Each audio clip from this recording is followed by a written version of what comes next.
दरम्यान जांभोरीतील घटनेबाबत मंत्री गिरीश महाजन यांची प्रतिक्रिया समोर आली आहे। त्या महिला नको त्या भाषेत बोलत होत्या असं महाजन यांनी म्हटलंय। महिलेने बाटली फेकली होती ते योग्य नसल्याचं महाजन यांनी सांगितलं। तसंच त्या पोलिसांकडे तक्रार करू शकल्या असत्या असं सुद्धा महाजनांनी म्हटलेलं आहे।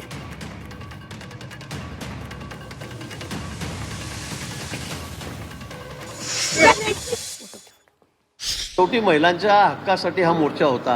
असे मोर्चे आपण बघतायत मुंबईमध्ये, शहरामध्ये, राज्यामध्ये, देशामध्ये सतत निघत असतात। आंदोलनं केवढी मोठी होतात तर आपल्याला माहिती आहे काय काय त्यावेळेला होतं म्हणून। आणि म्हणून मग अशा पद्धतीने तुम्ही तक्रार करू शकल्या असत्या, पोलिसांकडे केली असती। थोडा सौम्य भाषेमध्ये सुद्धा तुम्हाला राग त्या ठिकाणी व्यक्त करता आला असता। पण त्या ज्या भाषेत बोलत होत्या, त्यांनी जी बाटली फेकून मारली ते काही फार मला वाटतं संयुक्तिक नव्हतं।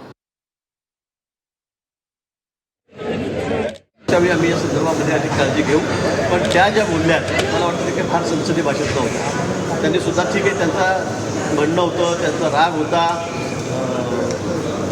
ते त्यांनी वेगळ्या भाषेने त्या मांडू शकल्या असत्या, तक्रारही करू शकल्या असत्या पोलिसांकडे। पण पोलिसांनीच आम्हाला परवानगी दिलेली होती, आम्ही रितसर परवानगी घेतलेली होती, रूटही आम्ही दिलेला होता।